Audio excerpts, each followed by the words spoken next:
अहमद हैं। फिलहाल ये बीएसएफ में ये पीएसपी रैंक पे हैं, एनआईए में डिप्यूटेशन पे। ये एक शादी से लौट के जा रहे थे और सहसपुर कस्बे के बाहर हमलावरों ने इनको गोली से इनके ऊपर हमला किया। दौरान इलाज इनका मुरादाबाद में इनकी डेथ हो गई है। घटना को उस वक्त अंजाम दिया गया जब तंजील अहमद पत्नी और बच्चों के साथ एक शादी समारोह से वापस लौट रहे थे। शिवहारा थाना इलाके के सहसपुर गांव के पास एक पुलिया पर पहुंचने पर बाइक सवार बदमाशों ने तंजील अहमद की कार पर फायरिंग कर दी। घर वालों ने अज्ञात लोगों के खिलाफ पुलिस में तहरीर दी है। तंजील अहमद बिजनौर ब्लास्ट समेत कई आतंकी घटनाओं की जांच कर रही एनआईए टीम में शामिल थे। तंजील अहमद अभी पठानकोट का जो वो हमला हुआ था उसकी जांच में गए हुए थे। जांच से ही अभी लौटे हैं। इनकी जो चाचा थे इनके, उनकी लड़की की शादी थी शिवहारा में, तो उसके खाना होने के बाद उससे वापस आए थे। 21 गोलियां उनके लगी है जी तंजील अहमद साहब पर। एनआईए ऑफिसर की हत्या से यूपी से लेकर दिल्ली तक हड़कंप मच गया है। घटना के बाद मौके पर मुरादाबाद डीआईजी समेत तमाम आला अधिकारी पहुंच चुके हैं। यूपी एटीएस के साथ ही दिल्ली से एनआईए की टीम भी घटनास्थल पर पहुंचकर तहकीकात कर रही है। उन आतंकी घटनाओं की जानकारी जुटाई जा रही है जिनकी जांच में तंजील अहमद शामिल थे। हालांकि यूपी पुलिस एनआईए ऑफिसर की हत्या को आपसी रंजिश से जोड़कर भी देख रही है। बिजनौर से Mahendra Singh, news state, Uttarakhand, Uttar Pradesh. UP police की थ्योरी हमेशा सवालों में रहती है और इस बार पुलिस रंजिश बता रही है, लेकिन सवाल ये कि क्या रंजिश में 21 गोली एक एनआईए अधिकारी को मारी जा सकती है? बड़ा सवाल है। खैर, जांच में हो सकता है सामने आए, लेकिन महत्वपूर्ण है कि एक एनआईए ऑफिसर की हत्या कर दी गई। आइए अब आपको बताते हैं कि आखिर कौन थे तंजील अहमद। तंजील अहमद के बारे में आपको बताते हैं। तंजील अहमद बिजनौर के सहसपुर के रहने वाले थे और एनआईए ऑफिसर थे। 2010 में बीएसएफ से डिप्यूटेशन पर एनआईए ज्वाइन किया था। एनआईए में इंस्पेक्टर के पद पर थे तंजील अहमद। तंजील एनआईए के सबसे बेहतरीन अधिकारियों में से एक थे। एनआईए में रहते हुए तंजील अहमद ने कई मिशन में भूमिका निभाई। पाकिस्तान की जीआईटी टीम के साथ एनआईए के लाइजनिंग ऑफिसर भी थे। वर्धमान ब्लास्ट केस में एनआईए जांच का टीम जो थी उसके भी हिस्सा रहे। नकली नोटों के नेटवर्क में आतंकियों की भूमिका भी जो थी उसकी भी जांच में शामिल रहे। भारत में आतंकी संगठन आईएस के मॉड्यूल की जांच में भी शामिल रहे। तंजील इंडियन मुजाहिदीन की गतिविधियों की जांच में भी शामिल थे। तो इतना सब कुछ होने के बावजूद भी आपको बता दें कि उनकी हत्या बदमाशों ने कर दी, जो अभी तक बताया जा रहा है।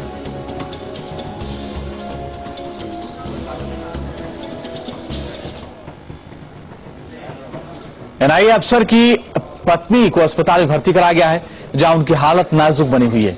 अस्पताल से पूरे हालात की जानकारी दे रहे हैं हमारे संवाददाता दीपक रावत। उत्तर प्रदेश के बिजनौर जिले में एक एनआईए के अधिकारी की गोली मारकर हत्या कर दी, जबकि उनकी धर्मपत्नी नोएडा के एक अस्पताल में जिंदगी और मौत के बीच की लड़ाई लड़ रही है। नोएडा का ये फोर्टिस अस्पताल है, जहां पर तंजील अहमद जो कि एनआईए के अधिकारी हैं, उनकी धर्मपत्नी को एडमिट कराया गया। उन पर भी 3 से 4 गोलियां लगी। अभी तक डॉक्टर से जो जानकारी मिल पाई है उससे ये पता चला है कि उनके अब तक 1 से 2 ऑपरेशन हो चुके हैं, एक पेट का और एक पैर का, जहां उनको गोलियां लगी है। 3 से 4 गोलियां लग चुकी हैं, लेकिन हालत अभी भी गंभीर बताई जा रही है। वो अभी होश में नहीं है, लेकिन ऑपरेशन एक के बाद एक हो रहे हैं। फिलहाल 2 ऑपरेशन हो चुके हैं, लेकिन जिस तरीके की घटना है वो कहीं ना कहीं अपने आप को झकझोरने वाली है, क्योंकि एक एनआईए अधिकारी की इस तरीके से सरेआम गोली मारकर हत्या कर दी जाती है और उसके बाद उनकी धर्मपत्नी भी अभी भी जिंदगी और मौत के बीच की लड़ाई लड़ रही हैं। उस दौरान उनके 2 बच्चे भी उस वक्त गाड़ी में मौजूद थे और जिस तरीके की घटना बताई जा रही है, उनके परिवार वालों का ये कहना है कि उस वक्त उनके परिवार वालों की गाड़ी भी उनकी गाड़ी के पीछे थी और उनका ये कहना है कि ये प्लान मर्डर लग रहा है, क्योंकि जिस तरीके से जो तंजील अहमद है उनको सिक्योरिटी भी मुहैया कराई गई थी एनआईए की तरफ से, लेकिन उस वक्त उनके साथ सिक्योरिटी गार्ड कोई भी मौजूद नहीं था। इसलिए कहीं ना कहीं माना जा रहा है कि एक समय निश्चित किया गया जिस वक्त ये हत्या करना था। फिलहाल सबकी निगाहें टिकी हैं तो उनकी धर्मपत्नी पर। अगर उनकी हालत ठीक हो जाती है तो उनसे इस बारे में, इस मौके पर क्या हुआ था वो बात उनसे पूछी जाएगी, उनसे जानने की कोशिश की जाएगी। फिलहाल तंजील अहमद का शव आज दिल्ली लाया जाएगा, उसके बाद ही उनका अंतिम संस्कार भी किया जाएगा, एक खबर आ रही है। लेकिन फिलहाल उनकी जो धर्मपत्नी है उनकी स्थिति अभी भी नाजुक बनी हुई है। वीडियो जर्नलिस्ट अतुल के साथ दीपक सिंह रावत। वह एनआईए अफसर तंजील अहमद की हत्या के बाद उनके घर मातम का माहौल है। परिवार से बात की संवाददाता मधुरेंद्र ने। एनआईए के डीएसपी तंजील अहमद की हत्या हो गई है। हम इस वक्त उनके घर पर हैं। बातचीत करने के लिए तमाम ऐसे लोग हैं जो उनसे जुड़े रहे हैं। सबसे पहले जानना चाहूंगा कि किस तरह से आप लोग जो है इस पूरे घटनाक्रम को देख रहे हैं, इस घटना को देख रहे हैं? इसके बारे में तो हमें एग्जैक्ट कहना बहुत मुश्किल है, क्या ट्रेजेडी हुई, क्या हुआ है, क्या ये अनफॉर्चुनेट जो भी हुआ है इसके बारे में हम कुछ नहीं कह सकते, लेकिन जो भी हुआ है बहुत गलत हुआ है, बहुत बुरा हुआ है, उसका हमें सबको बहुत ज्यादा दुख है। कभी आप लोगों को ऐसा नहीं लगा कि उनको लेकर कोई साजिश हो सकती है, उनको मारने का कोई प्लान हो सकता है? सिंपल आदमी थे वो, तो क्या नाम है, सबके साथ ऐसे ही रहते थे, आम आदमी की तरह। कभी उन्होंने कभी नहीं होते, ऑफिसर हैं कुछ ऐसा कुछ नहीं, बिल्कुल आम आदमी की तरह भाई की तरह रहते थे, मिक्स होकर रहते थे। तो आप लोगों को एक खबर मिली, किस तरह का अचानक ही यहाँ पर माहौल पैदा हुआ कि एक व्यक्ति जो एक बड़े भाई के तौर पर आप लोग बता रहे हैं आप लोग के बीच रहते थे, वो अचानक ही नहीं रहे, किसी साजिशन या फिर किसी हम कह सकते हैं कि आतंकी हमला का जिसकी आशंका जताई जा रही है उसके शिकार हो गए?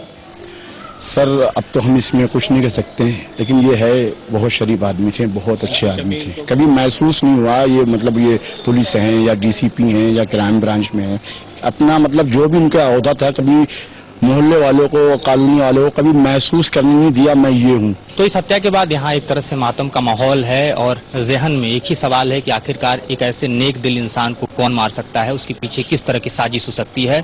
और लोग यहाँ जो मौजूद हैं, जो उनके परिवारों से जुड़े रहे हैं, उनका भी यही कहना है कि जल्द से जल्द जांच हो और इस बात से पर्दा उठे कि आखिरकार किस साजिशन उनकी हत्या की गई और उसके पीछे का मकसद क्या था। वीडियो गौरव के साथ मधुरेंद्र कुमार।